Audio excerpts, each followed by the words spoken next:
Recording. ॐ स्थापकाय च धर्मस्य सर्वधर्मस्वरूपिणे अवतारवरिष्ठाय रामकृष्णाय ते नमः।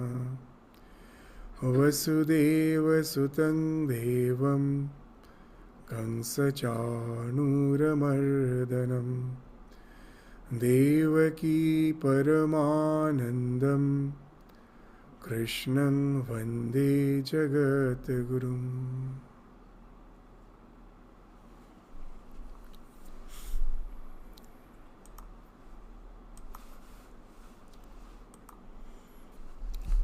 So in the last class we were studying the 14th, 15th and the 16th, the 12th, 11th, 12th and the 13th verse of the 8th chapter of Shrimad Bhagavad Gita, and where we saw the ideas in the 12th chapter, that which we are dealing with for the last few classes, that at the time of death, the 8th chapter deals elaborately with this, the art of dying. So at the time of death, the one who can fix his mind on the thought of the Lord and can focus his mind on the heart by stopping the interaction with the world through all the orifices. These are all orifices. The eyes, actual eyes is in the mind, actual eye, ears is in the mind, all the sense organs through which I am perceiving the world, it's actually in the mind. In Vedanta, in our scriptures, they mention these as the orifices, dwara. So sarva dwarani samyamya, by restricting them, by stopping the interaction with the world. And then mano ridhi niruddhyacha, as we were mentioning, that there is a door in the heart that remains closed as long as these external doors are open. The moment we close them, then that heart opens.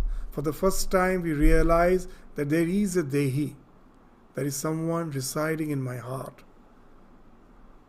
And by concentrating that at the time of death, by resorting to that Udana Vayu, you bring your awareness between the eyebrows and chant the nomenclature of any form of the divine. That's the Omkara. By chanting that, the one who departs, he attains the Lord and the Lord alone. That's what we were studying in the last class. Sarva dwarani samyamya mano ridhi niruddhyacha murdhni, means in between the eyebrows, adhaya atmana pranam asthita yoga dharanam. So this, with the help of yoga, you are taking the focus from the heart between the eyebrows. And then Om Iti Aksharam Brahma. The ultimate reality is been nomenclatured, is been named as Om. As in the last class we were elaborately discussing, it is the most undifferentiated sound which helps us to focus our mind. You will find that if you are just mechanically chanting the Om, it do have an effect, but even after this class, when you are at home, when you are meditating, just make it a point to chant Om for a few times with a particular type of visualization. What's that? That sit down quietly. If not vocally, it's better to chant it mentally. Think that the Omkara is being generated from your throat and it is moving straight up to the Sahasrara or between the eyebrows. You will find it has an immediate effect of calming the mind. It wonderfully calms down the mind because it is the most undifferentiated sound which represents the divine. Just the way I cannot separate the flower from its fragrance, the fire from its heat. Similarly, God cannot be separated from this pranava, the ultimate, this undifferentiated sound, which is the nomenclature of the divine, they are inseparable. So thinking of the word is as good as contemplating on the Lord. The name and the Lord are inseparable. So these ideas in Vedanta has been spoken of very nicely, that there is some knowledge which is perceptible. Just like when I am seeing the flower, whatever name I may give it, it doesn't matter. The perception is the same, universally same for all human beings. For that, the name is something secondary. The perception is primary. But there are certain knowledge where without the word it is almost impossible to have the idea of what it is speaking of. The word becomes important. And in Yoga Shastra, in the Patanjali Yoga Sutra, in the Vyasa Bhashya, in the commentary of Vyasa, very nicely they have given an example that suppose a man is walking on the street along with a child, holding the hand of the child. Unless someone says that the person is the father, can you ever, just by perceiving, understand that what the relationship is? No. So the word becomes important. Similarly, God, the ultimate this Lord is undifferentiated. He is beyond this world of phenomenal existence. From Him the entire creation has evolved, has ensued. So unless I use a nomenclature, it's almost impossible to hold on to that abstract idea. And what's the best nomenclature? This Omkara, the most undifferentiated sound. With the help of that, I hold on to that, my thought on the Lord, and when I depart, know it for certain, the God is assuring, Yah prayati tyajang deha sayati paramangatim. He attains that supreme abode of the Lord, paramangatim. Yah prayati, the one who, this in Bhagavad Gita, all the words, you will find in all the verses, the words are always associated with some prefix. Yati itself means moving, going. But prayati, the prefix has been used. Why this prefixes has been used? It changes the meaning. Generally, yati, yes, means to go, this gam dhatu. It means moving from one place to another. So here, why the word prayati has been used? That generally we will have an idea that, oh, the Lord resides in heaven. It is something beyond this world of our name and form. It has some different level of existence. It's a celestial body somewhere else. So here, the prefix pra has been used to indicate that it is not some motion as per the geographical our situation is concerned, not from one place to another. It is actually just the shift of awareness. It's just the shift of awareness. You immediately, at present, I am totally attached to this worldly plane of awareness. It immediately shifts to the divine plane of awareness. That the heaven is not somewhere else. It's here and here alone. It's just a different level of awareness. So the moment our awareness changes, immediately our perception changes. I become one with the divine. So that's why these prefixes has been used again and again in Bhagavad Gita. Saprayati tyajandya. Your awareness becomes the awareness of the divine. You become one with the divine. There is no question of coming back again to this worldly plane of awareness. So that's the paramangati. He attains that absolute, that the reality which is parama, which transcends the worldly plane of existence. So after saying that, but this is not easy. We may think that throughout my life, let me lead the life just as I wish in the sensate plane of existence, enjoy the world in the way the world thinks everything is enjoyment. That's why in the Bhagavad Gita, the second chapter, we already studied that what is night for a realized soul is actually what is night for a worldly person is the day for a realized soul. And what is night for a realized person is the day for a realized soul, for a worldly person. I'm sorry, I'm confusing. What is night for a realized soul is the day for a worldly person. What is night for a worldly person is day for a realized soul. What's that? This change of awareness, nothing else. So for us, that spiritual plane of awareness is night. It's always dark for me. But for a realized soul, this worldly plane of existence is dark. He has no awareness of it. It doesn't perturb him in any way. He's always in that divine consciousness. So that's the Parama Gati he is attending. But it's not easy unless someone has practiced the constant thought of the God throughout his life. So that's why in the verses which we are going to take up today, from the 14th to the 16th verse of the 8th chapter of Shrimad Bhagavad Gita, where the steadfast devotee easily attains Lord. This concept has been discussed. That throughout the life, my steadfastness in my devotion is the clue, is the secret mantra for enabling me to contemplate on the divine at the time of the death, which in turn will result in my Paramangatim, that supreme departure from where there is no return. So for that, the steadfastness in the thought of the divine throughout the life is very important. So in the 14th mantra of the 8th chapter of Bhagavad Gita. So let us study what that mantra is.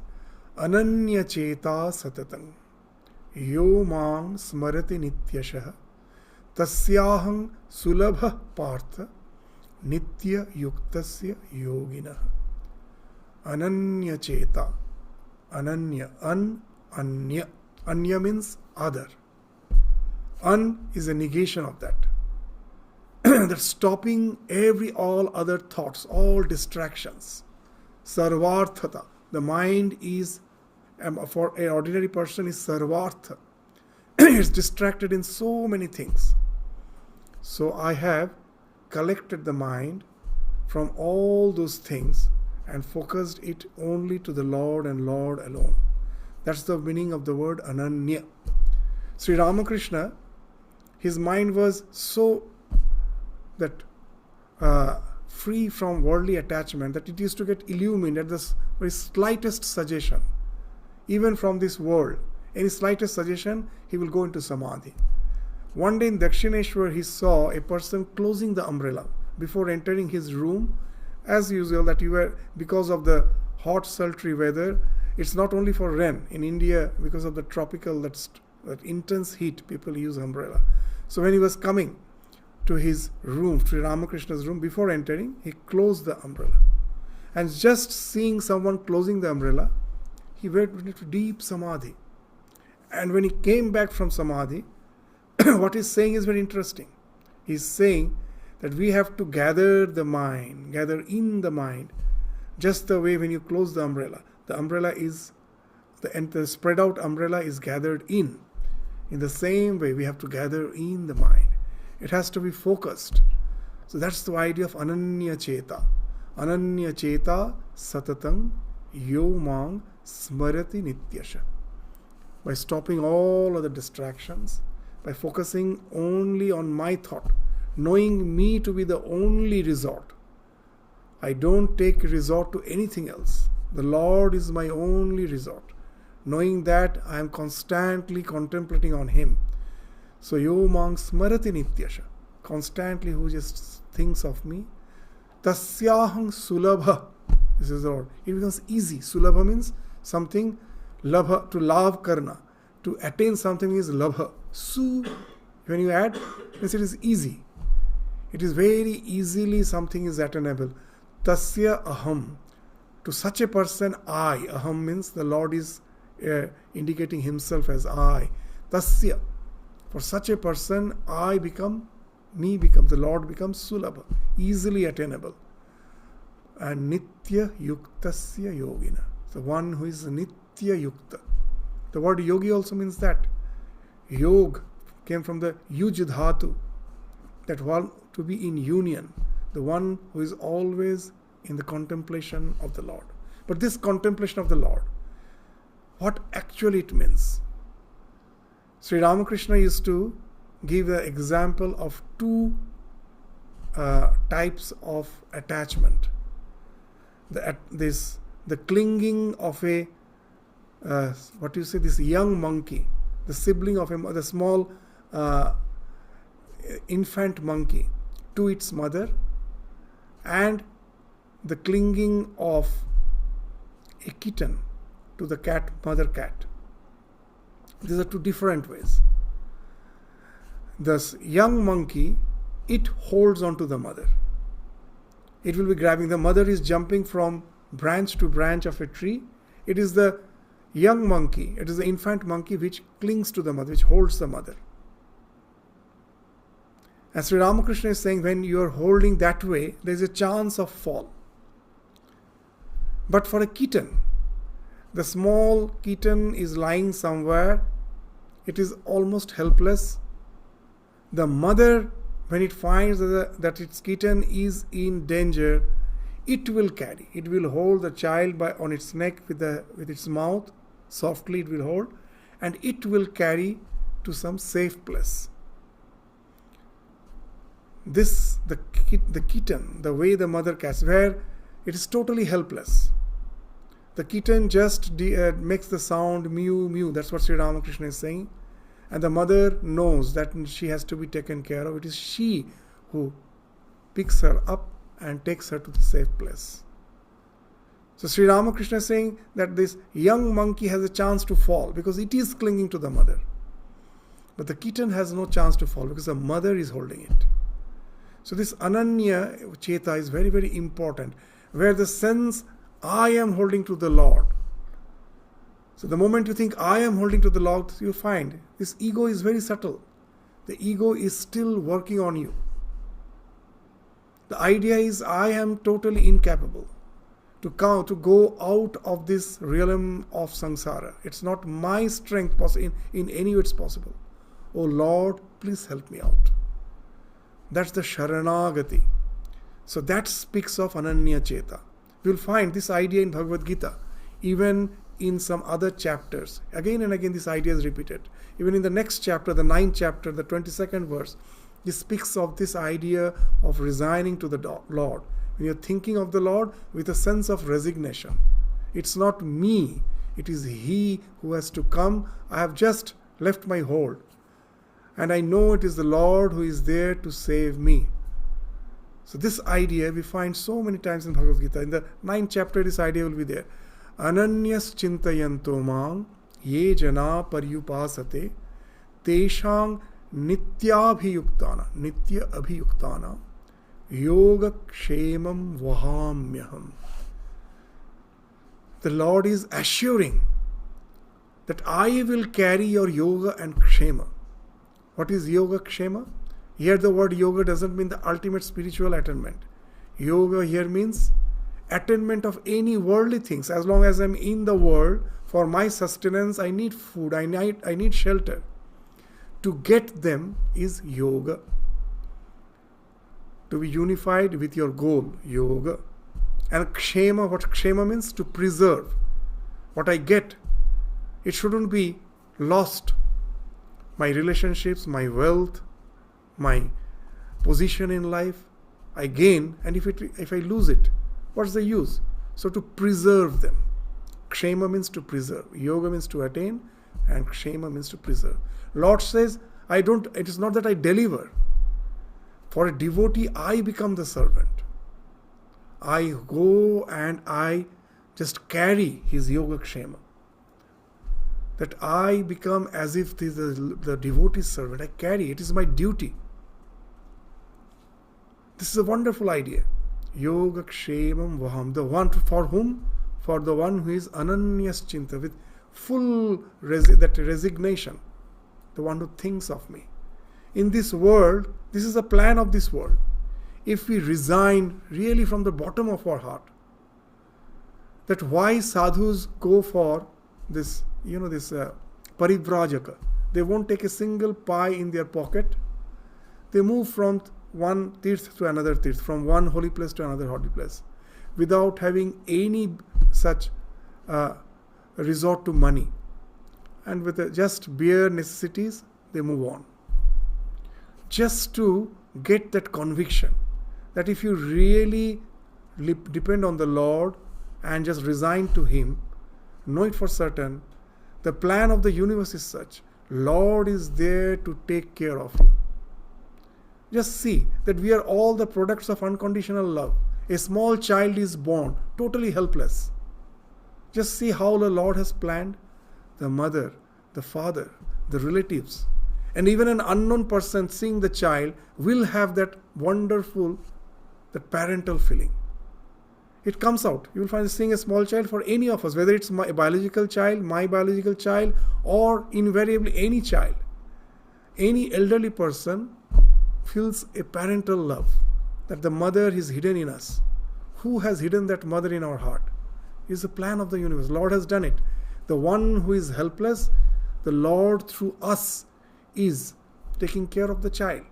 So that's the plan of the universe. If we are really helpless, Lord will take care of us. There are so many nice way of saying it.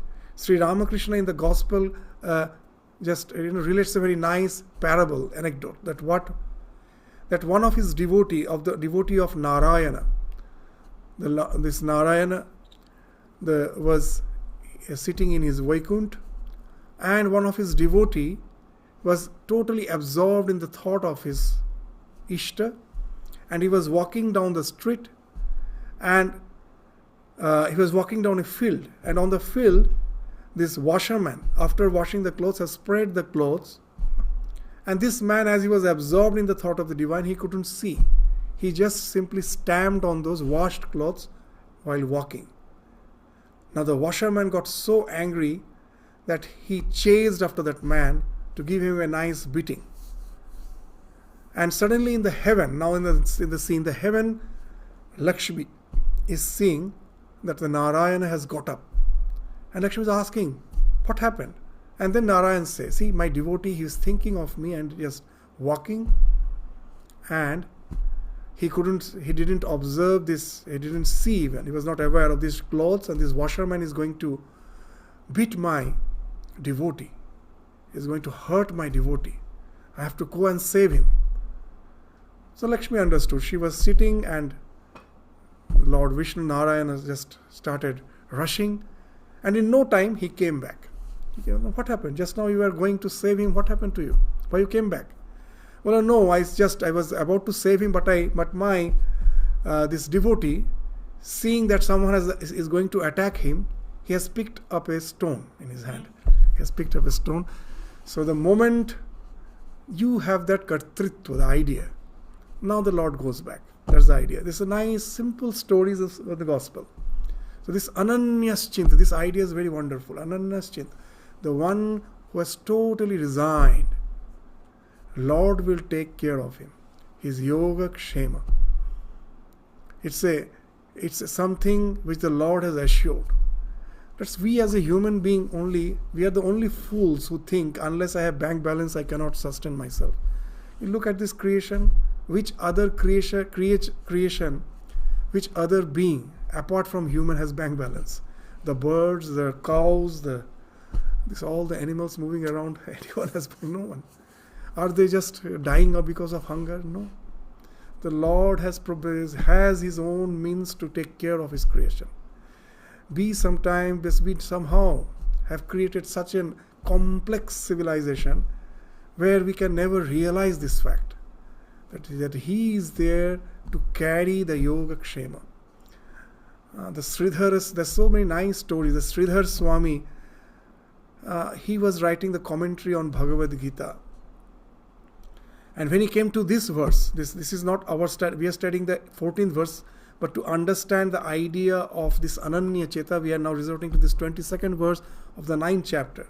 So this verse, when Sridhar Swami was about to write the commentary, he felt that most probably there is a mistake.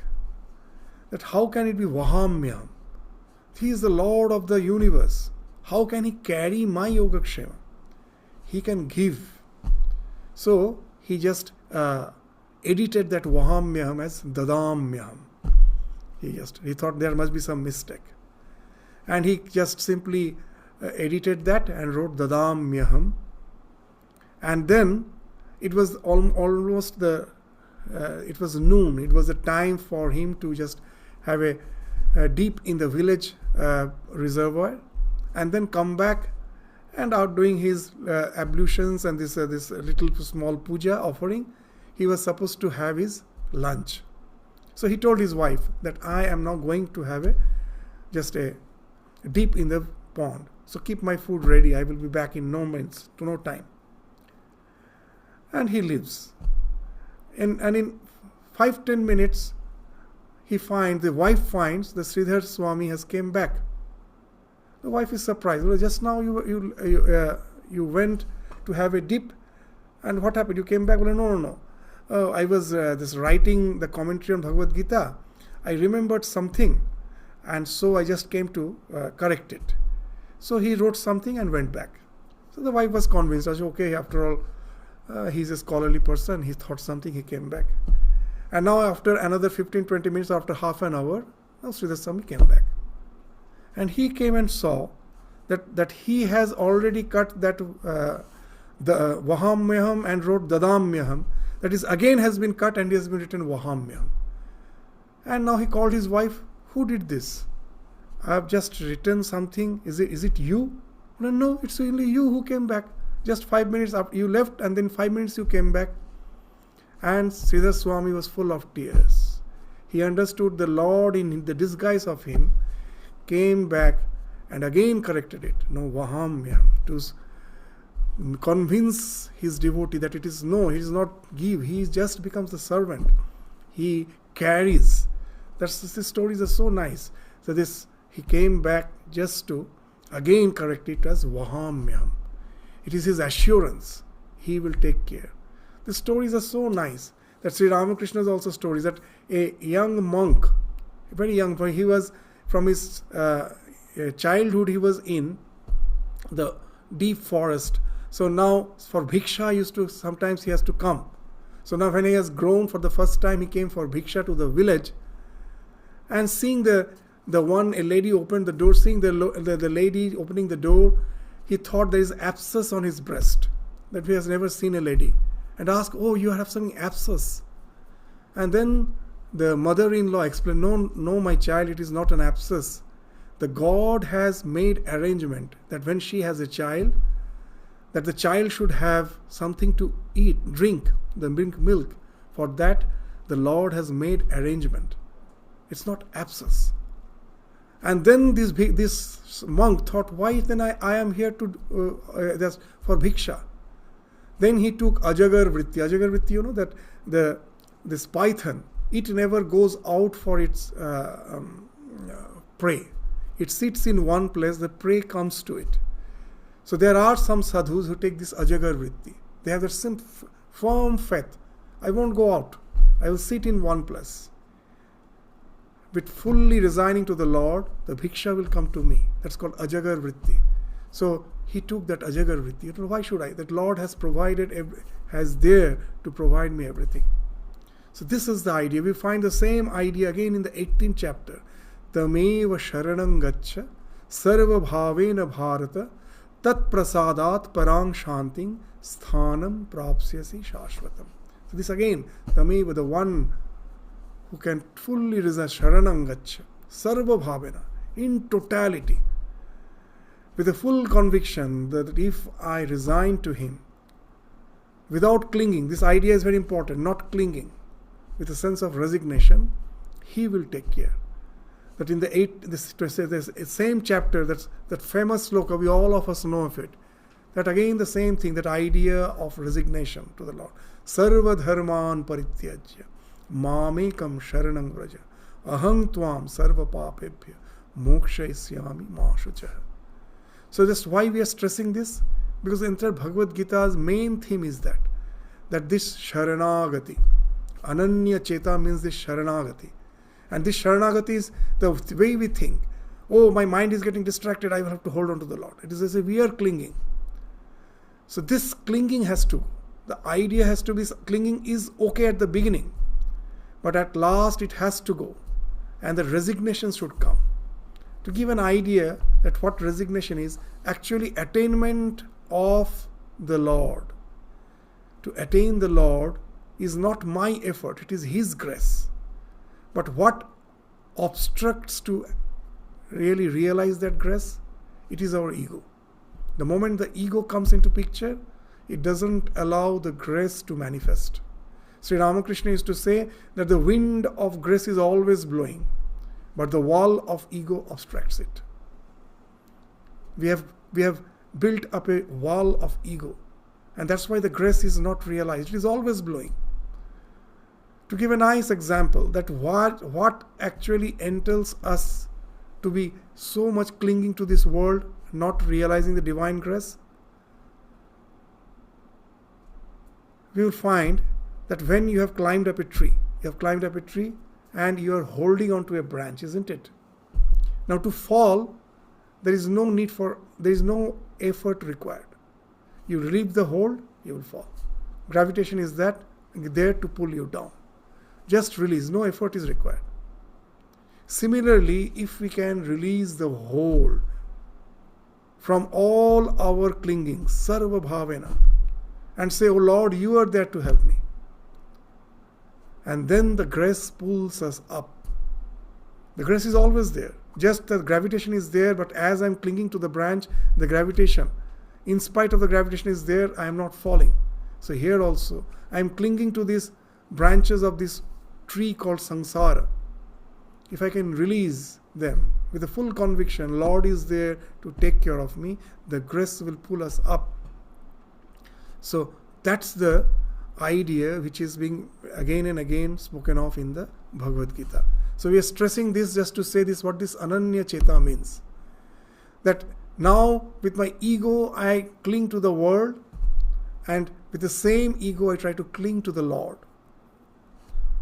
And you will find that nothing as such happens. Spiritual progress is not happening.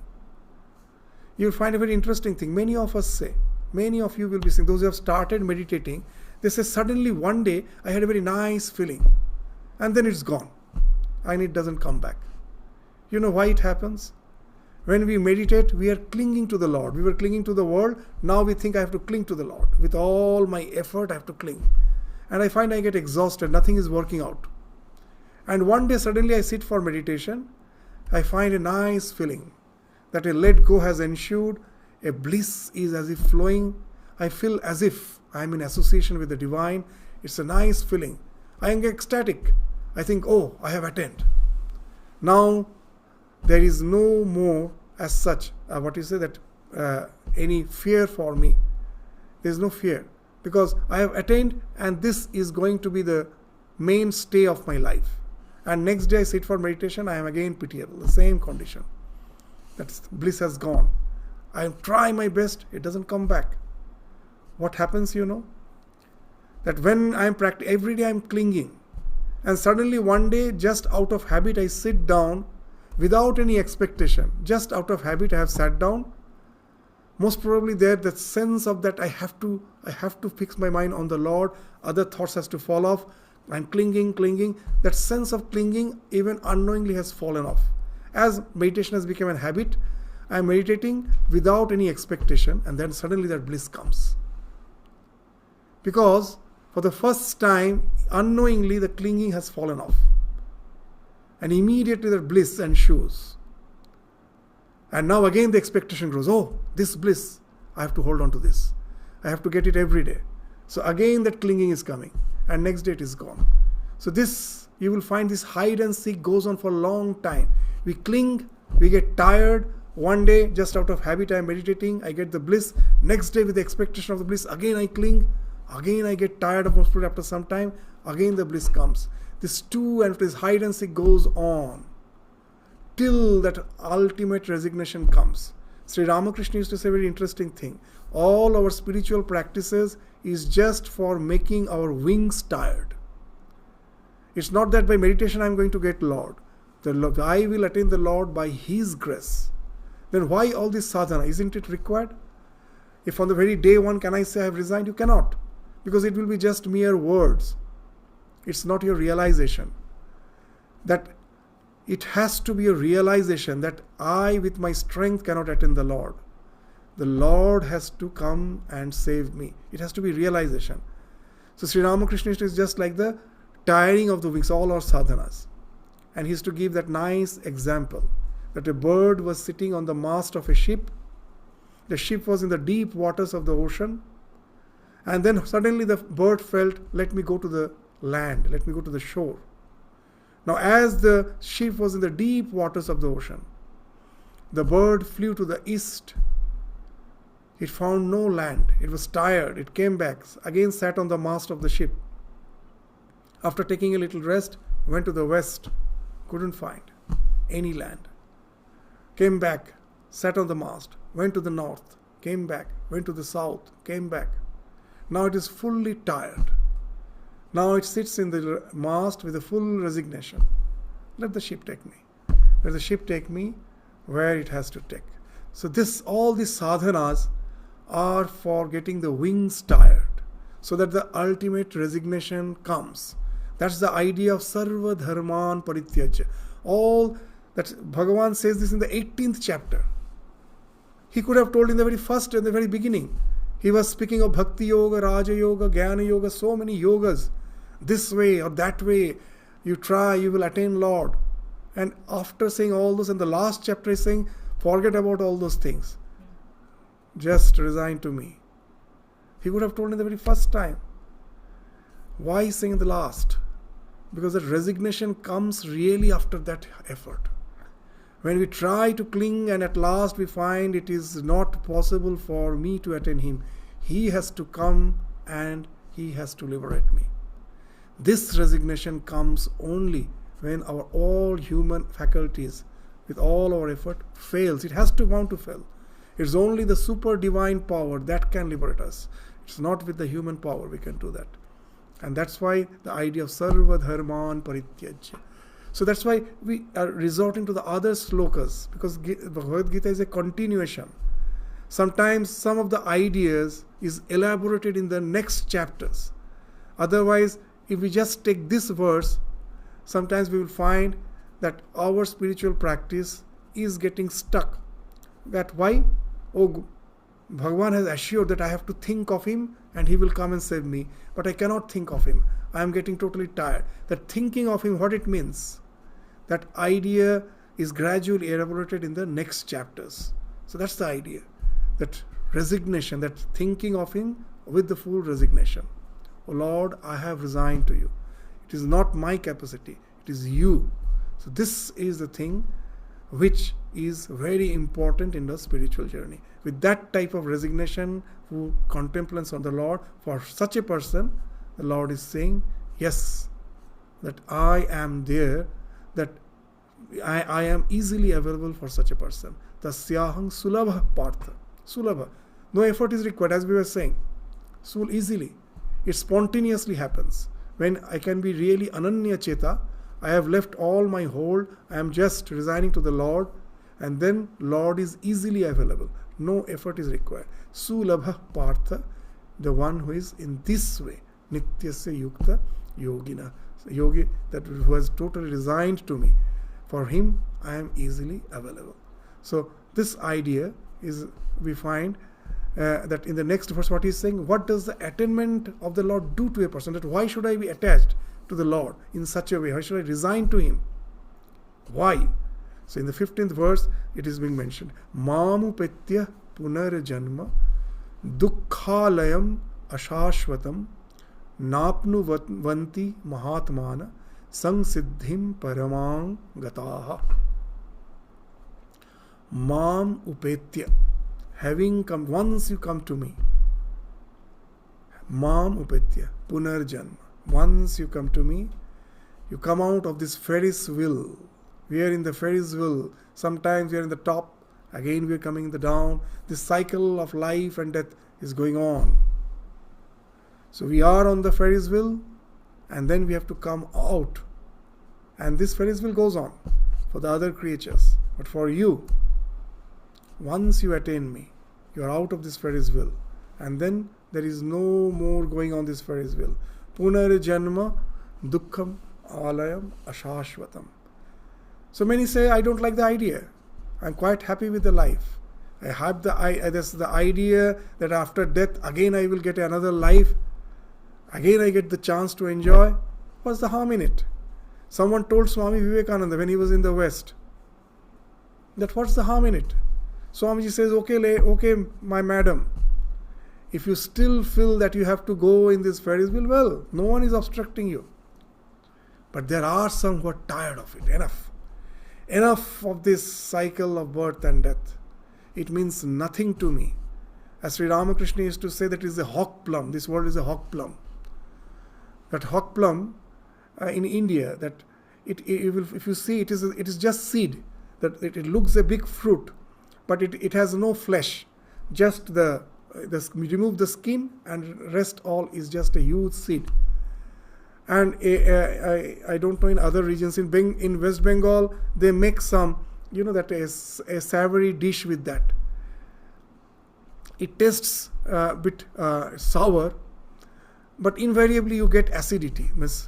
That's why Sri Ramakrishna in Bengali is very nicely saying, this world is just like this hawk plum. Khali aati or chamra. Means aati and chamra. Chamra means the skin and aati means the seed. Khele hoy amloshul. Means if you take, you get acidity, nothing else. So the one who has realized that this world as such has nothing to give me. It is dukkham alayam ashashvatam. Dukkham. The word dukkha, what it means? That, as we said again and again, it doesn't mean suffering. It means dissatisfaction. We are never satisfied. We are enjoying something. And when we are enjoying, we are of course not suffering. But are we satisfied? No, because the hankering continues. Is there anything that the delicacy which I like after taking once, the hankering for it has gone? No. The hankering is still there. We get satiated, again we want. So that's the cause of dukkha. That it's never ultimately satiated. There is no fulfillment. That's why all the desires has been spoken of as just like fire, anala. Anala. These words are so important. That entire philosophy lies in these words, very important. The Sanskrit words, if you can find out the etymological meaning of the words, you will find that the entire philosophy is hidden there. Anala, fire. What is called anala? In Sanskrit, alam is a pratyay. Alam. Alam means enough. You are taking food, someone is serving you. After the first serve, the second time they serve you, you enjoy still. Third time you enjoy. The fourth time they come, now you say enough. I am full, I am now full. That satiation is there. So this satiation in Sanskrit is called alam. Enough of it. Fire is called analam. An is used in the sense of negation. Something which is not satiated. Why fire is called anala? When you pour oblations, it flares up. It never gets satiated. The desires are also like that fire. It never gets satiated. So that's why we are constantly chasing for satisfaction. We never get. We come to enjoy, at last we are enjoyed. We find we got stuck. We are like the bees which came to suck the honey, and at last we find our wings have got stuck in the honey. So this is the nature of all this happiness. And they are ashashvata. You can never just have them forever.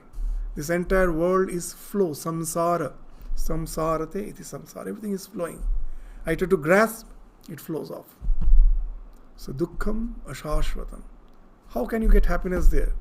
If I have realized the nature of the world, that it ultimately gives me no happiness, we are bound to get fed up. What a waste of energy, waste of time, again and again trying to get satiation in this cycle of birth and death. You just see in this life, a young man is always optimistic. And the old person, everyone avoids an old person, not because of responsibility. Why, the main thing is he's very pessimistic. You go always speaking of dukkha, dukkha, dukkha. What has life given me? Totally frustrated with life. The life has as if squeezed him out. The nature gives us everything at a certain point of time, takes away everything at a certain point of time. Everything is gone. Once I thought my intellect. If it was my intellect, why cannot I have it throughout my life? With age, it starts degenerating. Everything goes. My strength goes. It is the nature which gives me. It again takes back. So we don't realize and we get frustrated. And that's what going on life after life. And still we cling to it. And that's what here is saying. The one who is fed up with it have realized I am the only goal. So such a person, by resorting to me, he can only get rid of this punarjanma, which is nothing but this, the alayam, the house of suffering, nothing else. Dukkham alayam ashashvatam. Napnuvanti mahatmana sangsiddhim paramam vrata. Na apnuvanti. This, which is, this world is transitory. For this, and there is no more. This, the one who has resorted to the Lord, na apnuvanti. He no more comes in this cycle of birth and death. Such Mahatmana, this such a great soul, they are no more subject to this. Apnuvanti means to subject to this cycle of birth and death, and they attain this samsiddhi. Siddhi means samyak rupe siddhi. In life we attain so many siddhis that we were saying the prefixes are very important. That I have the aim to become a doctor, an engineer, or a lawyer. I attain, I become siddhi. But does that give me the final attainment, the sense that, oh, what I have to attain, I have attained, nothing else I have to attain? I find after becoming what I wanted, still my desires are unending. I don't have any happiness. So such siddhis are not samsiddhi. Sang prefix is used to mean samyak. Once you get it, you don't need anything else. Samyak means in totality. So samyak rupena siddhi. So such a person who has attained me, he only can have that samyak siddhi. Samsiddhi paramangata. Having attained that highest perfection. So he has attained that highest perfection. So such a person, there is no question of coming back again and again. So once you attain the Lord, you know you become one. The Lord is nothing but He is sitting in the core of our being. He is the soul of our soul. He is our real identity. When you become one with Him, then what happens? Even while living, immediately your body may not fall off. Even while living, you are Jivan Mukta. What's the idea of Jivan Mukta that we say again and again? In that Swamiji's, that example, we find that idea. That he was passing through the deserts of the Rajasthan as a wandering monk. He was thirsty. He was in search of water. He saw a huge reservoir at the distance. He started moving towards it. Suddenly the reservoir vanished. And then the thought came, oh, I have studied about mirage. For the first time I have realized it. What difference it makes? The next day again when he is traveling through the desert, again he is thirsty. As is in his body, mind, senses, that he has realized the mirage doesn't mean he won't see it again. He sees it again. As is in body, mind, senses. But today there is a big difference. Yesterday that reservoir has dragged him towards it. Today it has lost the power to drag. It has lost the power to pull him. So such a state is called Jivan Mukta. The world is, but it has lost its hold on me. Because of my past karma prarabdha, the body is continuing, but the attachment has fallen off. So such a person is already mukta, though he is living. And when his prarabdha is exhausted, he leaves his body, he dies. There is no question of coming back. He attains atyantika mukti. Jivan mukti, atyantika mukti. It's just like switching off the fan.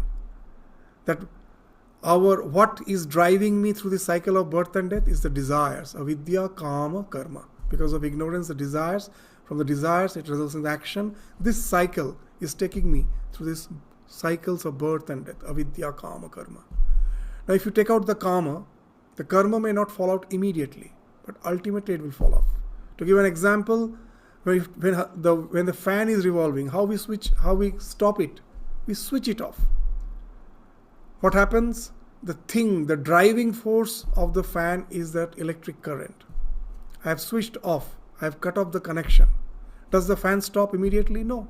It goes on revolving till its momentum is exhausted, and then it stops.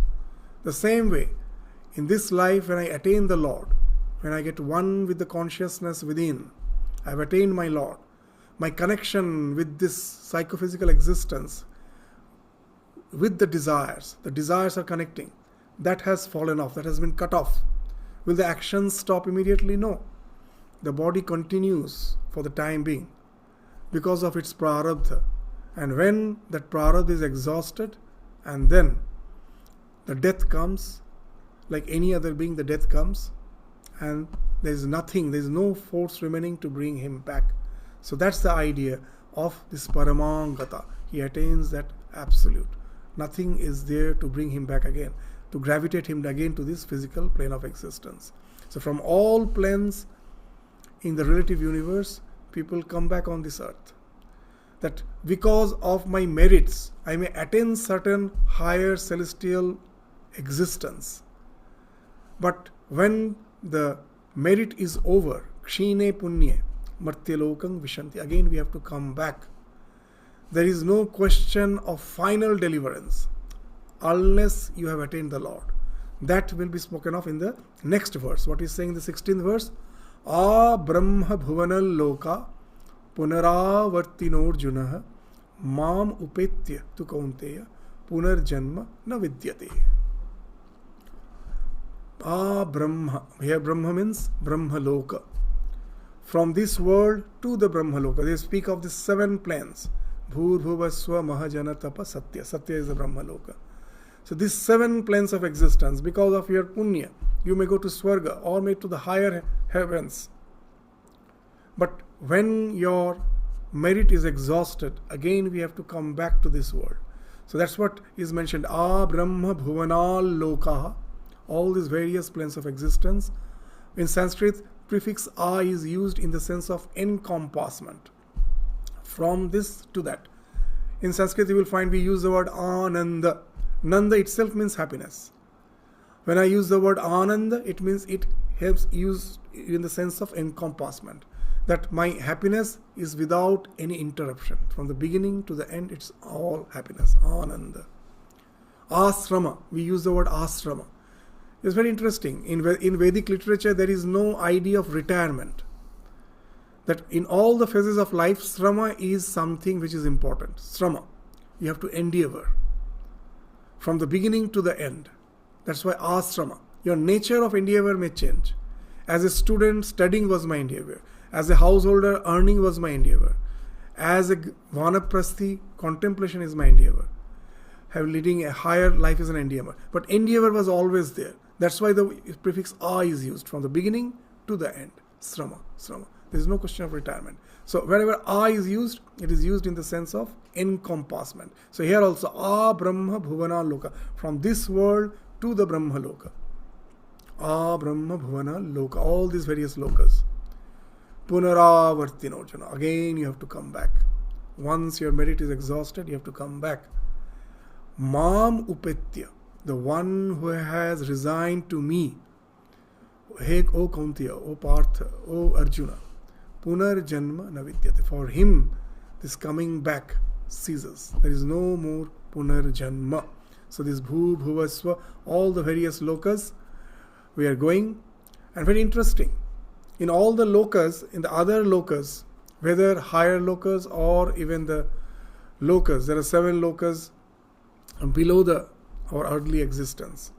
If we have done evil acts, we have to go and experience the results of the action in the lower world.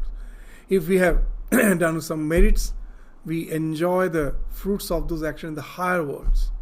But very interesting. In other words, we just experience the actions which we have done in this world. Very interesting. In other words, you don't accrue any action, the results of action. Means when a dog, a cat, subhuman beings, whatever they are doing, they don't accrue the results of their action. Even if they are violent, the tiger is pouncing on its prey, you will say that it's an evil act, so he should have still worse this embodiment in the next birth. No, he is not in any way accruing the results of action. You know why? We as a human beings are the only responsible beings. No other creatures are responsible. The word responsible, what it means? Responsibility, what it means? Responsibility. So when you just see two puppies are playing with each other, they are licking each other, it seems they are very friendly, and you just take a small crumb of bread and throw between them, immediately they will start fighting, isn't it? Can you ever expect a puppy saying, "Oh, you are my friend, take this bread, it is not for me, I am giving it to you"? It can never happen, because for them responses are fixed. Their instinct decides their response. As a human being, responsibility, we have the ability that I am hungry, I have just sat for my food, someone famished person comes, knocks the door, he says, for 2 days I haven't had any food, if you don't provide me some meals, I'm going to die. You as a human being, I can say, okay, for me just to forsake this meal is nothing. I may be a bit hungry, but I will survive. Let me provide this meal to him. Can any other creature do that? No. As a human being, we can do that. So we have the ability to respond. And that's why, as we have the choice, that's why we accrue the results of karma. Others have no ability. You saw that those who are extremely rich, sometimes we will find, they also lose the capacity to respond. They're so much indulgent, they lose this. So they are in a heaven. But when they exhaust, the result of their action is exhausted, they again have to come down to a plane where they will have this capacity to respond. This as a human being. Responsibility. In this life only, we are responsible for all our actions. And accordingly, we accrue either merit or demerit for all our actions. And the experiences and the results of those actions we experience either on the higher or in the lower planes. And when they're exhausted, again we come back to be born as a human being. And this goes on, going up, going down, coming back as a human being, where I again get a chance. It goes on, this cycle goes on until I have realized myself. When I have ultimately realized myself, then this cycle falls off. Then there is no more coming back to this cycle of birth and death. So that's the idea which we find Bhagavan is saying in this sloka. And in the next three slokas, 17th, 18th, 19th, the impermanence of the different worlds, very interesting. In Abrahamic religions, we find the world has just started with the birth of Jesus, 2,000, 3,000 years back. But here, the real concept of time we will find there. That we say this Brahma Loka. We many ways say that in Brahma Loka it is like attaining infinite lifespan. From the worldly standpoint, it is infinite. But it has an end. So what's that span is? That we will be finding discussed in those few verses. Very interesting. So that we will take up again in the next class, that impermanence of the different world. It may be for a long time you are staying there, which may give an idea from the human perspective, oh, it is infinite. But that also has an end. Just to give an example, we will end this class. We will enter into the main discussion in the next class. Just a human being, its lifespan is, just say that if he is leading a good life, it's genetically it's perfect, its lifespan is 100. That the maximum age, roundabout, means you may exceed 100, that's okay. That that means the human lifespan is 100 years. Now, if a cat or a dog has the capacity to calculate, to just compare its lifespan with our lifespan, from the dog's perspective, we are almost like Brahma. Oh, they live so long, isn't it? But do we feel that we live for a long time? We feel, after all, life is such a short thing. So when I am in Brahma Loka, from that perspective, life is as short as this human. It may be from our perspective, it appears for millions of years they are going to stay. But from that perspective, it is coming to an end. So know it for certain, whatever Loka you attain, that is not going to give you the permanent deliverance. You have to come back. It's all relative. So that will be spoken of in the 17th, 18th and the 19th verse, which we will take up again in the next class. So with this, we stop for discussion today. Thank you all. Namaskar.